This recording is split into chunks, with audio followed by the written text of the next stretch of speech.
I've been waiting to talk about this for some time, and I was very careful not to talk about it prematurely, mainly because my faith led me to believe that there would be a moment where I would be able to talk about this from the other side of the experience. And here we are. I like to pride myself on being an open book. But even the people around me who know me very well and who know me on an intimate level know that as much as I express from day to day, I live a very private life, and I don't always talk about the things that happen that could help somebody else.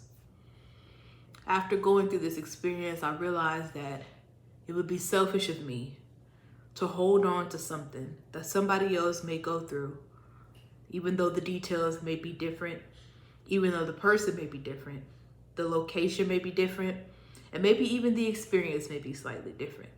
But to go through something as traumatic as I went through and not share the results and not share the evidence that having faith, support, and genuine intentions will lead you to a place to where you can survive whatever comes at you and still continue on living after you've healed.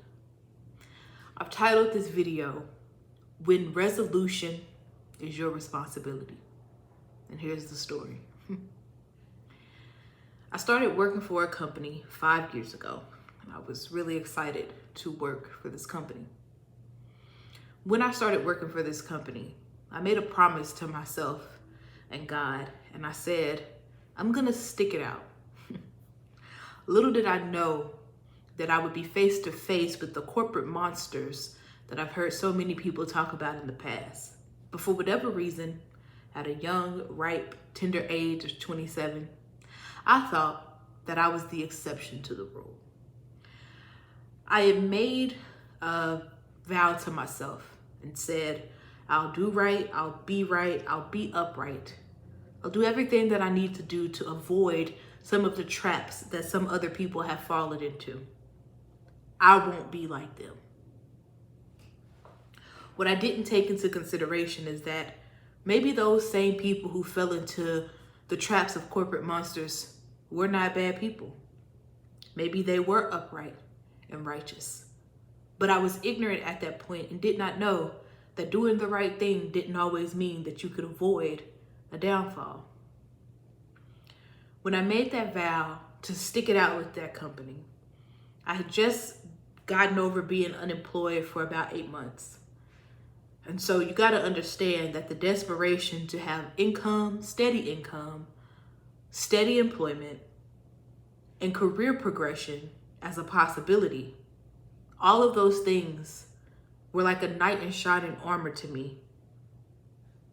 I was on food stamps prior to getting to that job. I was back home staying with my grandmother, sleeping on her couch for a very long time, taking out a lot of my frustrations and disappointments with myself on the people around me.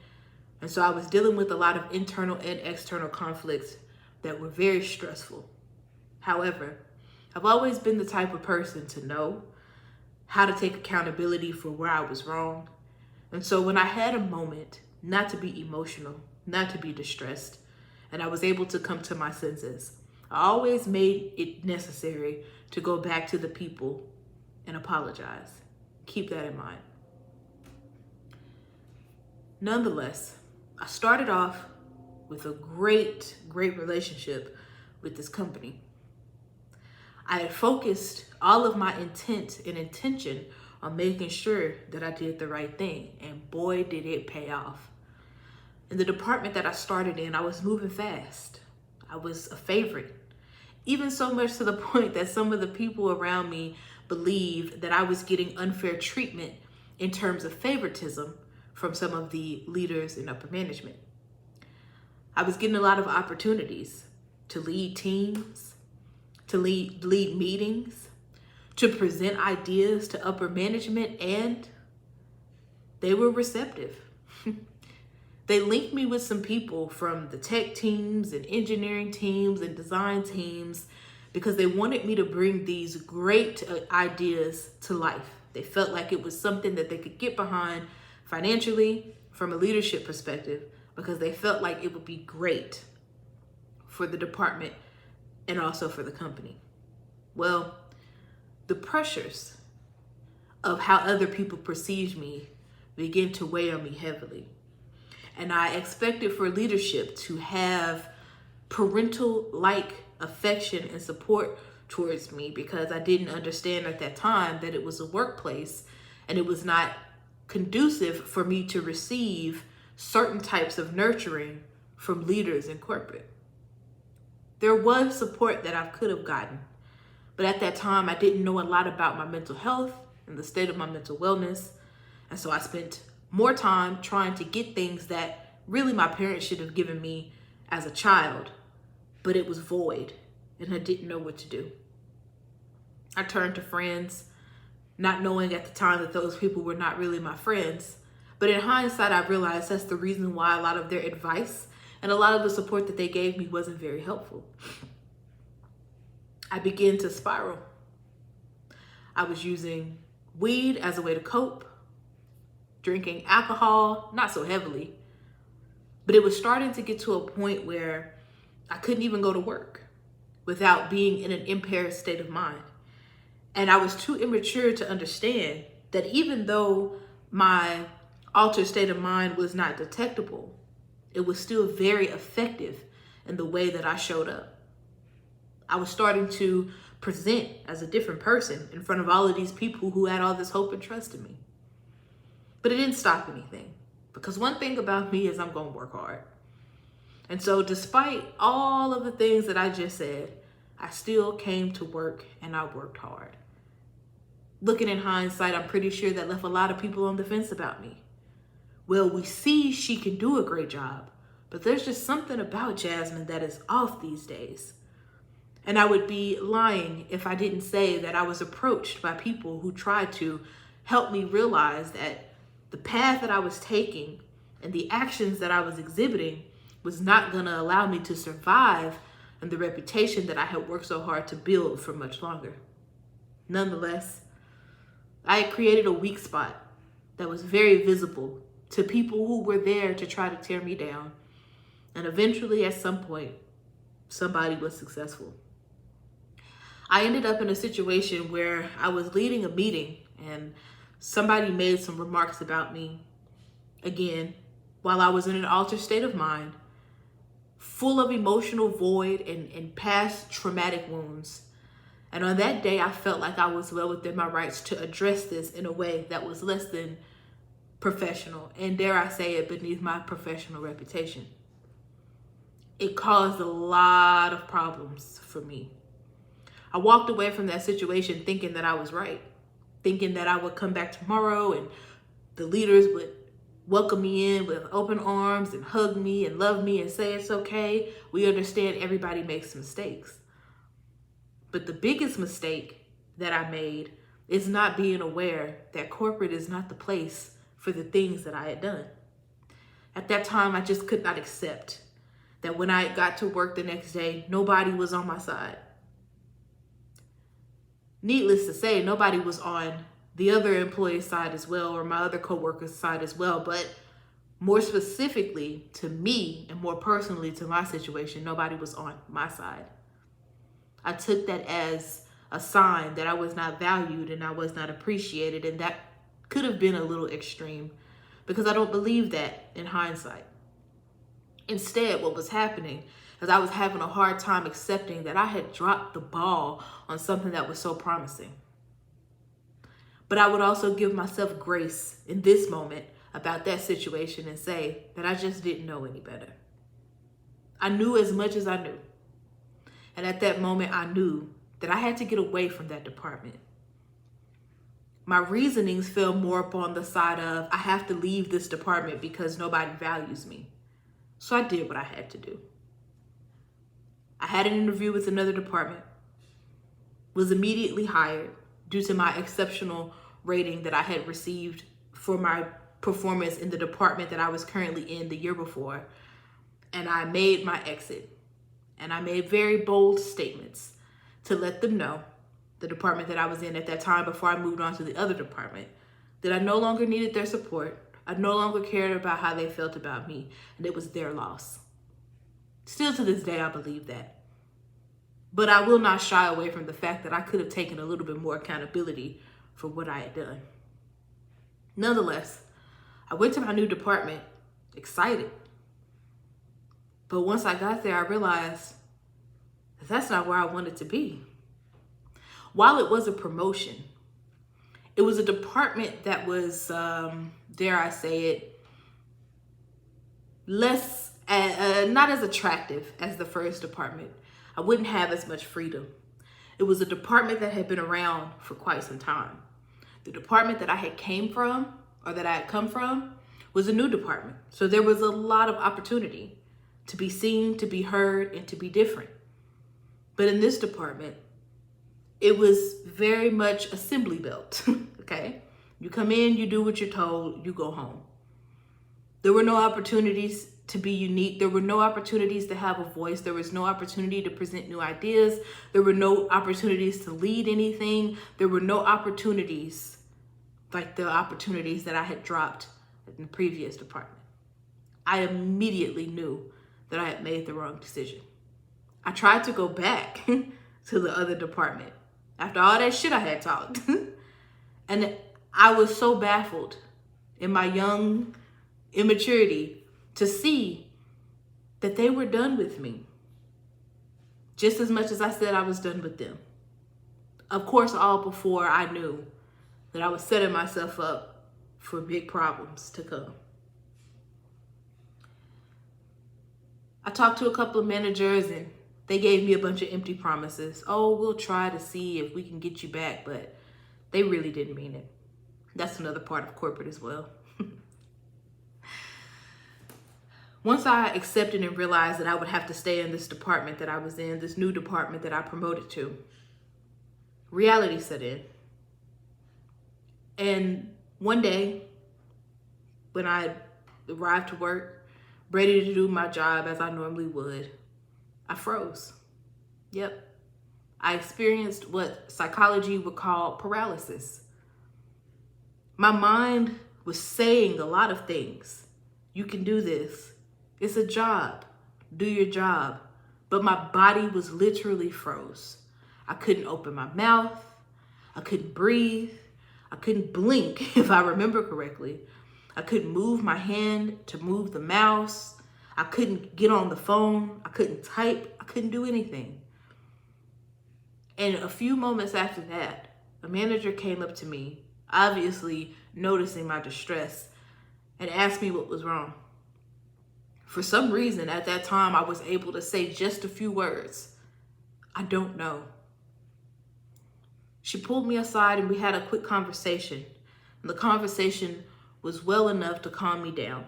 She suggested that I go home and figure out what was going on and do what was best for me. I followed her advice, and that started me on a mental health journey that didn't work out so well in the beginning. I went 3 years desperately trying to find help, but not really knowing what was wrong, not really knowing where to start, not really knowing what to say. Because now that I know more about what I've gone through and the trauma that I've carried throughout my life, at that time, I really should have been starting from the day that I was born to my teenage parents, who had little resources, who grew up in unfortunate circumstances, and who did everything that they could to make it work. Love my parents dearly, but it still doesn't take away from the statistical understanding that 2 teenagers having a baby is not suitable for a child. They did what they could, but sometimes what they could caused trauma that would lead me to make decisions and do things in my adulthood that were not okay. It's cute when you're a child, but it's frowned upon when your ass is grown. I was still operating in this mindset that somebody should help me. Somebody should hold me. Somebody should coddle me. I made a mistake and I didn't mean to, and these consequences don't belong here. And if they did belong here, I'm sorry, and I just want a hug, and I won't do it again. That's what my little girl was saying. That's what the little girl inside of me was saying as an adult woman. And I didn't know that. And so I was walking around the world wounded, still needing a hug, and didn't know how to communicate, let alone didn't know how to give myself that as a single woman living on my own as an adult. It's pathetic when you say it out loud, but it's also a moment where somebody who understood or who may have understood could have given me the type of sympathy along with the truth that I needed to find the type of therapy and the help that I needed to live a better quality life so I can continue to go on after the things that I really wanted. Trauma on top of trauma on top of trauma was stacking. People were talking about me at work. Rumors got started about me at work. And all that I could do to survive going to that job every day was to avoid and distract myself. I was missing so much work. I was feeling like I was being treated like an outcast or like a menace or a disturbance. And so I started to adopt that identity. I'm a menace. I'm a disturbance. I'm a problem. Slowly, I started to learn more about my mental conditions. And if I'm honest, I started to lean on that as a crutch. I'm only this way because. I only do these things because. I act this way as an adult because. And that was what I carried with me every single place I went. And anybody who would listen, I would tell them that story.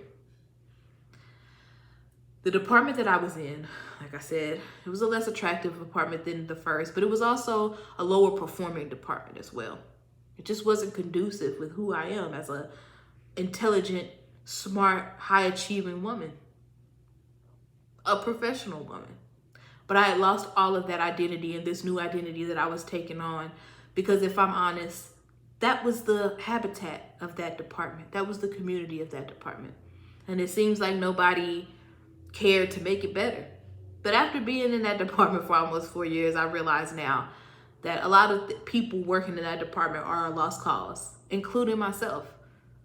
Not now, but then, because I had decided to adapt to the habitat despite what I knew about myself. And it was mainly because I was carrying around this traumatic experience that happened in this previous department, and I needed to heal. I needed to understand that. Like I said, I needed a hug and to be told it's okay. Nonetheless, I said all of that to basically explain that I was put on a team in this department where it was just obvious. Like, we were the team that everybody was like, we can't do shit with them. You know, they talk too much, they're insubordinate, they won't do right. So for 4 years, or within the 4-year time frame that I was on this team in this department, I had 7 different managers.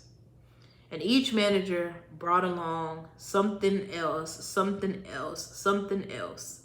Now, I will give myself some grace and explain that even though things were hard and trauma was stacking up and I was dealing with things in my personal life and in my professional life that was just weighing me down and stressing me out and burdening me, I was trying to do my healing. I was actively working on my healing. And so I had mental health professionals that were there to point out things from some of these managers that just was not okay. I dealt with racial discrimination. I dealt with unfair treatment. There was even a point where I had a manager who was looking into my medical records, and he was not supposed to do that. But like God says, he'll give you beauty for the ashes. And so I came out on top of some situations, but it still didn't take away from the fact that I was living in a whirlwind of just chaos and damage and destruction, and I just didn't understand why. But I understand now it's because I was traumatized, and all of the decisions that I was making were based in trauma. All of the things that I said was based in trauma, was rooted in trauma. And I was at a point in my life where I was in this traumatic cycle to where I literally had wired my brain to be able to function with despair. And if I'm honest, for a really long time, it seemed like there would be no way out. Eventually, I met manager number 7. And the very first meeting we had went on maybe 30, 45 minutes, maybe even an hour. But like I said, anybody who would listen to my baggage, I would tell it to him. And he seemed like he cared. He seemed like he listened. He seemed like he understood. He asked me probing questions and gave me attention. And I realize now he was just trying to make an impression with the company. But at that time, it just felt good for somebody not to see me and think problem and think tragedy and think I don't want to be near her. It felt good for somebody to finally hear me and give me that hug that I have been waiting for so desperately. I was vulnerable, and it caused me to be open. And when you take vulnerability, trauma, and openness, and you put it all together, you get a recipe for what happened next. I began to compartmentalize this professional relationship as something that was good. I didn't realize that he was only there for his own selfish agenda, which is not uncommon in a corporate situation. Nobody's there to be anybody's parent. Everybody, myself included, is there to promote and progress their career interests and goals.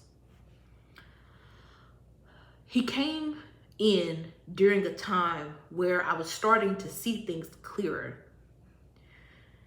And it was only through my relationship with God that I was able to see these things clearer, because the mental health professionals, though they were helpful, they were not the best. I decided that I was going to go back to school, and I decided that I was going to move, and I decided that I was going to make all of these decisions because I was tired of living in this cycle. Really, what I think was happening, I think that my true identity was starting to say, girl, we tied, okay? Get it together. You are not this identity that you have adopted. Get this off of us because it doesn't belong.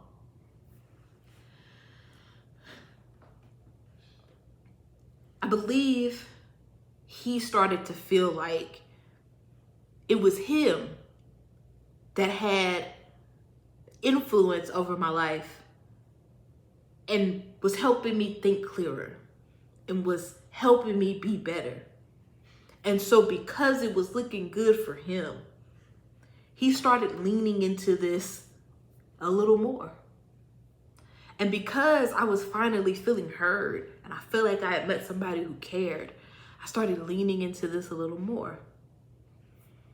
It started to get to a point where we were having meetings that were going on for 45 minutes to an hour regularly, talking about a bunch of nothing that had nothing to do with work. And if I'm honest, it was kind of obvious that we were starting to flirt a little bit. This was new to me, as I've had flirtatious relationships with coworkers who were on my level, but I never had this type of flirtatious situation with anybody that was above me. I had heard about these stories before, but I never thought that I was the type of girl who would be in a situation like this. I always thought that the really skinny, really pretty, really bubbly personalities were the type of girls that always stepped into these situations. But when you're constantly in a mind state of emotional reasoning, you let everything that you feel lead you to the next situation or the next circumstance in your life. It was getting out of hand. And I knew it because it didn't feel comfortable to my essence. It didn't feel comfortable to who I was. But I didn't want to assume negative intent. And also, he was kind of hinting at the fact that if I kept up what I was doing, then he would be able to give me an opportunity to get out of this hellhole of a department that I had been in for the last 3 years. It literally was the devil's contract. And everything that could have glittered like gold was glittering. And everything that looked like an endless buffet of just high quality caviar, steak, and lobster, it looked as such. It looked like the light shining in. It looked like a sunbeam shining through a gloomy cloud. It just looked like the end of a long period of distress. So much so that I had forgotten about all of the things that had happened before he came that were good, that came from God, that came from faith, that came from my hard work. And I started to kind of pat his ego a little bit, and say, well, maybe it is him. But if I was thinking in my right mind, I would have known it was me. I know it now, but that's what happens when you're in that state of mind. I started to believe that this was a moment in my life where I should have just let things be, let it happen, see where it goes, ignoring all of the red flags that was telling me that this was not a safe place to let go and see where it goes. But I did it anyway because I was still wounded. I was still broken. And it got to a point where it was more than obvious that this was a toxic situation. Now, we were working at home, so it was all virtually. And I do feel like that when you have virtual situations, they can be a lot more easy to fall into a trap because everything is how you want it to be. Everything is how it appears. It's not as it is. And so because we weren't having a face-to-face interaction in the office, there were a lot of things that I would not be able to see outside of that time that we would talk and talk and flirt and do whatever we would do. And so I was only getting about an hour to an hour of a half of who he was. Whereas if we were on campus, if we were at the building, I would be able to see how he was for 8 hours, and I probably would have been able to see the signs much quicker. Nonetheless, the guy or the manager who was so charming and was listening and was so there for me and was my encouragement was just starting to be very rude. He started saying things about me and labeling me as things that I had heard from other people. How was he turning into the same people who I thought he wasn't? How was he turning into everybody who had dismissed me before? Well, it's because he was no different than them. But when we met, we were both in places where we needed whatever each other brought to the table for our own personal selfish agendas. The more I got into my right mind, okay, the more I started to realize this is unacceptable. This is inappropriate. It's not okay for work. So I went to HR and I made a statement because I knew it would be necessary in the event that things took a turn for the worse. My mindset at that time was, let me get something on record, because in most cases, when things go bad and it was looking like it was headed there, women are not the ones who they believe. Also at this time, I didn't know that in order to really get support from human resources, you have to have proof to back anything that you say. But human resources can't turn anybody away. So they took my statement and they investigated it.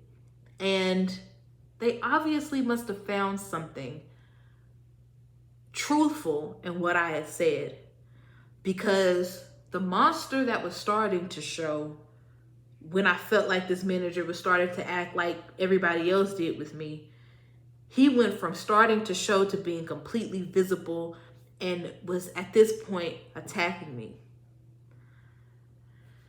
He was doing things and enforcing things and just really trying to make my time at this job really hard. It really even got to the point where it was obvious that he was trying to get me fired. He was trying to get enough evidence on me to fire me. That's how I know that there had to be some validity in what I said or the statement that I gave to HR. Now, what's crazy in all of this is that I know it was nobody but God that helped me see the situation, because when you hear people tell stories like this, they usually get right into the trap of the monster, and then they have to fight really hard to get out. Excuse me, I'm so sorry. Because by that time, even though the monster was in the wrong from the beginning, they have also contributed actions to the situation that they should not have done. But by this point, for me, thank the Lord, thank Jesus Christ, the Lord, and the guidance of the Holy Spirit, it had not got that deep. I did something that I don't hear very many women do, and that's call it out for what it is before the monster gets its supply and gets what it needs, and then is able to use the fact that I was under the weight of their monstrosity to say, well, she did it too.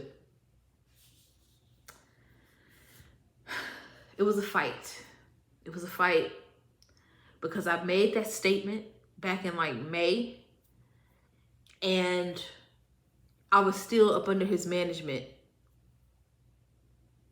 until December of that same year.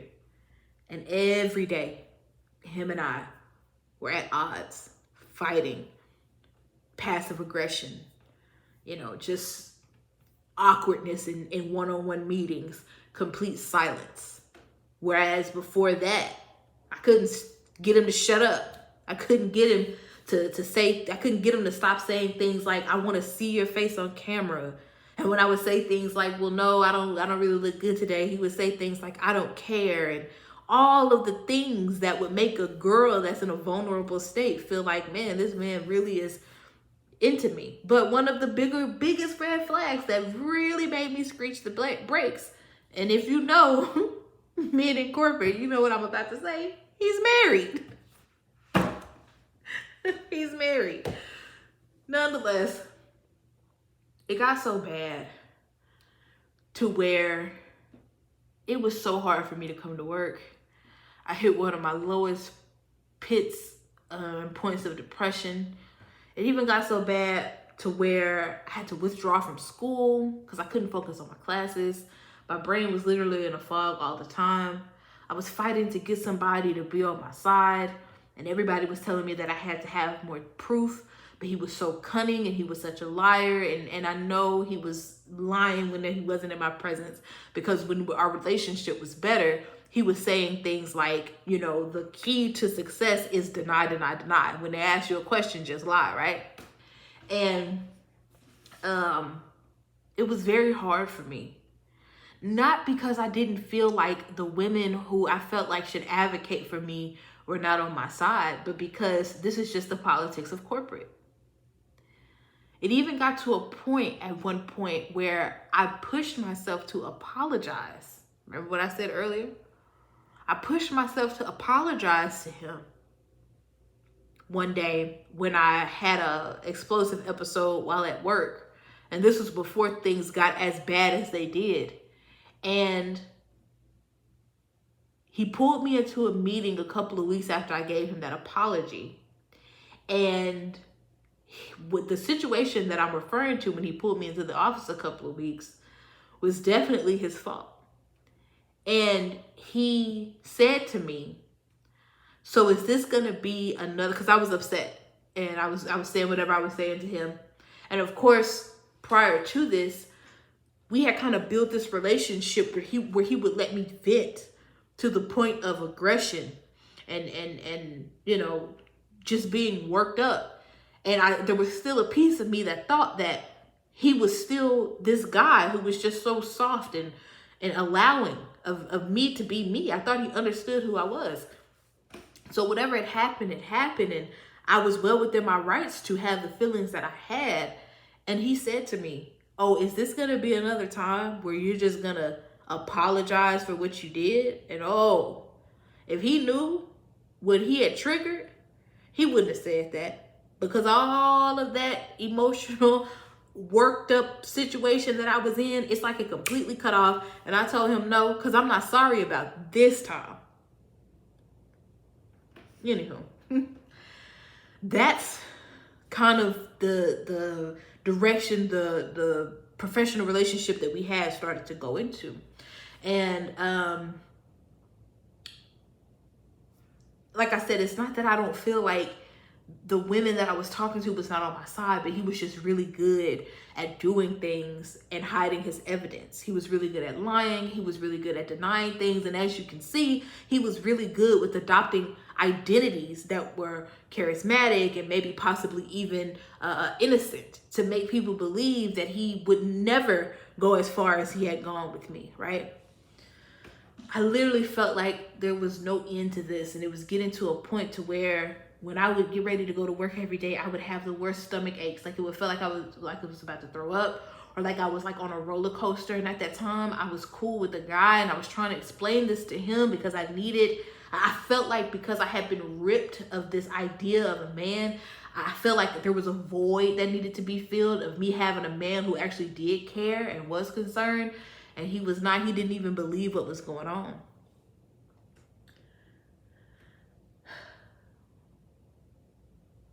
But there was light at the end of the tunnel, and somebody heard me. I believe I know who it was, because I had talked to her a few times while all of this was going on, and she had more power over my manager. She actually was my manager's manager.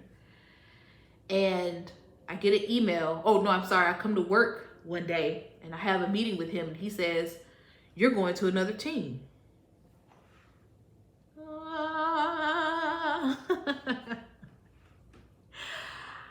I did not know what to say. I did not know what to do. I just was too happy. I felt like my prayers had been answered. I felt like when the Bible says, you know, the pain that you feel today is not compared to the joy that's coming. Living word right in front of my face. It just felt like a big weight had been lifted. And then when I found out who all was going to be on my team, it was people who had supported me throughout the whole thing. From other teams, like the whole entire department, like did a whole switcheroo. They came up with some strategy. And then later on, when I found out that the way that the teams got structured, I knew that somebody had advocated for me, because that particular team was was set aside for a specific group of people, and I fit none of that criteria. Somebody just saw an opportunity to get me out of that situation that I was in. God was on my side. God was in them. And like the Bible says, no bad deed goes unpunished. And so I know that God handled him. I don't need to know how he handled him. That's not the type of person that I am. But the fact that there was glory on the other side of this, and I was able to be on the righteous side of God's judgment and was able to get out of that situation when I had no idea how it would happen, is more proof and evidence that God is on the side of the righteous and God is on my side. And it's even more evidence that all of the things that I've at one point had saw and believed and wanted to doubt, I'm glad I didn't doubt it, because the way that happened was enough evidence that he was 100% a monster. The monster that I saw and the monster that I reported before things got worse.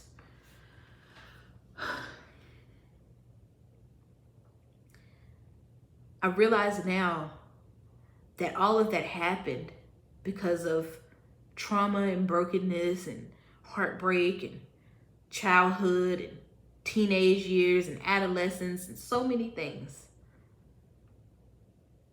And I thought that it would end with going on the new team. But I went to the new team, excuse me, and I know better now than I did at that time that I was still carrying that experience and I hadn't healed yet. And I was still living with yet another trauma stacked on top of all of this trauma that led me to that situation. And about 2 months into being on my new team, about 3 months actually, I crashed. The weight of the trauma and all of the experiences, all of the trauma before I came to this company and all of the trauma that I was dealing with while I was at this company, it just all fell and shattered everything that I was standing on at that time, and I had to go get help. And I went and got some intensive therapy, some really deep intensive therapy. And there were moments during that therapy where I didn't think it was working, but before it was all said and done, I was able to be like, yeah, it worked. It worked. Thank you, God, for people who do their job and who actually look out for people's wellness. This entire mental health journey that I've been on, it's been long, it's been hard, it's been wrong sometimes, but I'm glad that I didn't give up, because when I went back to my job, it felt like I was in a totally different atmosphere. It felt like I was a totally different employee. It felt like all of the things that I went through finally made sense. And it made me realize that continuing to go through and be strong and persevere. And like the Bible says, you know, Christ who is in you, once he's seen how much you have suffered, the glory in him will take you through and make you strong, firm, and steadfast. Again, more living word, more proof of the living word that God's word is real and the gospel is real, and that ancient wisdom, before you are educated about who you are and how you think and how trauma has affected you, it is there to keep you. And God will be your refuge during those times, because God is on the side of the righteous. And so, I feel so much better. I'm participating more, you know, where I used to wouldn't participate with some of these people. I feel a strong sense of support. I know what to share and what not to share. I know how to re-regulate when I'm dysregulated. I know how to calm down when I'm distressed. I'm going out to company events and company outings more and just enjoying the company and being present in the moment and just being better and coming back into that identity of that young, vibrant, professional Black woman who's here to do a good job and let the work that I do progress my career, no matter whether or not I stay with this company or go somewhere else. And also just live on the other side of what I went through without having to go like I did in the past and take all of these things that I was dealing with and show up with this and explain this to people first and want people to buy into this story of my trauma first for whatever validating reason that I needed them to understand all that I went through first. I can just show up as me. I can give it time before I explain all of the things that I've gone through. I can let a person be interested and wanting to know more about me before I give that information. I don't have to lay all of that out as the concrete or the foundational work, because I see what that does when in the presence of somebody that's looking to devour. Like the Bible says, the devil, your adversary, is crouching at your door, waiting to devour you. And when the resolution becomes your responsibility, it's very hard. It's extremely hard to accept that, because in those moments, you want the person who is doing you wrong to give you an apology. You just want them to stop. You want people who are like you, who may have gone through things like that, to advocate without support or evidence that says this is happening. But you know, they can't, because they can't make assumptions within their job and duty and professional responsibility. Their professional responsibility doesn't require them to be intuitive. It requires them to be factual. And all I had was an experience that I was going through with a man who was good at being a monster. I even had moments where I said, maybe I'm being dramatic. Maybe I'm carrying this out. But I don't believe that. I just believe that the situation happened like it was supposed to happen. From a societal standpoint, from an individual standpoint, from a collaborative standpoint, and from a spiritual standpoint. And everything that happened led me to a place where I got to really heal, where I got to really get deep into those issues and understand what was going on, and understand how trauma from childhood and teenage years and early college years led me to make the decisions that I made in this professional space that I was in. And then how those decisions led to me walking right into the face of a man who was looking for a vulnerable situation to get his rocks off on, even though, he probably didn't do that, but I'm just using that as a euphemism. It was good for his ego. It was good for him. It was good for his career progression. When all he was doing was just sucking the energy out of me and leaving me to sit there and just shrivel up. But God had different plans for my healing, for my job, for my professional career, and for me being at this place in my life where I'm just living and I don't have to make decisions that are rooted in trauma anymore. But the resolution was my responsibility. It was nobody else's responsibility. The resolution was for me to go and heal and get to a moment where all of this trauma got too heavy to bear and I had to go heal. Of course, while going through it, it didn't seem like it, and it didn't seem fair. It made no sense that if I was going to resolve all of this mess, that I was going to have to do it myself. It didn't make sense because, really, to be completely honest, it wasn't my fault. Somebody didn't do what they were supposed to. Somebody made a bad decision that brought me into this world, and then I had to live under circumstances that weren't conducive to a young child growing up. And then I had to live with those circumstances. And then I had to go through my teenage years being misunderstood. And then I had to go through my teenage years being heckled and being picked on and being bullied and being disciplined and chastised for things that a child is supposed to be experiencing, that a child is supposed to be thinking, because my parents did not have the maturation to be parents at that time. And no, I'm not saying that to take away from anything that they did, because I'm still here, I'm still living, so they did enough. But the nurturing that I needed as a child was neglected. And I don't put all of that blame on them, but they have to take some of that responsibility, because they made a decision when they were 17 years old to bring me into the world without being equipped or having the resources to be able to do it properly. I tell people all the time, you don't know what type of child you're going to have. So you cannot assume that all of your children are going to have the same needs, because they're not. You cannot assume that your child is going to want to be like you, because they don't want to. They want to be themselves. You cannot assume any of the things that a young parent would assume motherhood and fatherhood would be like, because it's an immature way of thinking on the level of a parent. And so the resolution being my responsibility felt like this is somebody else's responsibility. But it really wasn't. Because once I became an independent woman, once I gained my autonomy, then I had to decide that if I wanted to see more in life, regardless of what anybody didn't do before that, it was no longer their time to influence my decisions and take responsibility for my actions. Everything going forward would be on me. And it does. It seems crazy to have to pay for somebody else's mistakes, because eventually you went on to make mistakes yourself. But I was at a point where I was like, whatever it takes, whatever it costs, however long, I don't care. Where's the healing? Because I need to heal. And I uncovered and learned a lot of stuff about the trauma that I carried, not just in that professional setting, but before that. And then I just felt like, man, I can breathe now. I can do this. I messed it up, but I can do this. I'm still at the company. So it's not like all has failed. But whatever I want to do from this point, I can do it. If I choose to stay at this company, I can do it. If I choose to go somewhere else, I can do it.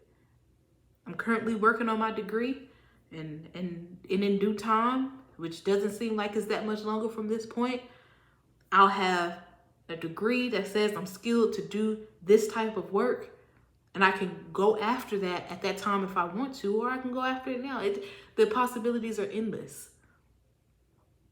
But the resolution was my responsibility, because I was never going to get an apology from him. I was never going to get those things. And if I had gone on feeling like I didn't have to be responsible for a resolution for all that stuff that had happened, I would still be there looking for somebody else to help resolve something. And once you're able to see how trauma affects your being, how you live, your decisions, your depression, your anxiety, you be glad that you finally decided to take responsibility for the resolution. I didn't have to take responsibility for the things that I didn't do. I didn't have to take responsibility for other people's actions, but I did have to take a responsibility for what my resolution would be for all that I was involved in, so that way I could be okay. Because for a very long time after that situation with manager number 7, I was not okay. Yeah, I could get up every day and wash my ass and brush my teeth and eat and do what I needed to do the basics, but I was not okay. And it was obvious when I was triggered, and that trigger led me to an intensive place of healing that I needed. And I know better now. And I'm not saying I have all of the answers, but I know better now. And so I'm excited to be at this place in my life. And I want to encourage anybody who may watch this video, even if I come back and just watch it for myself for proof later on down the line, that healing is accessible. It is possible. You can do it, and it's worth it.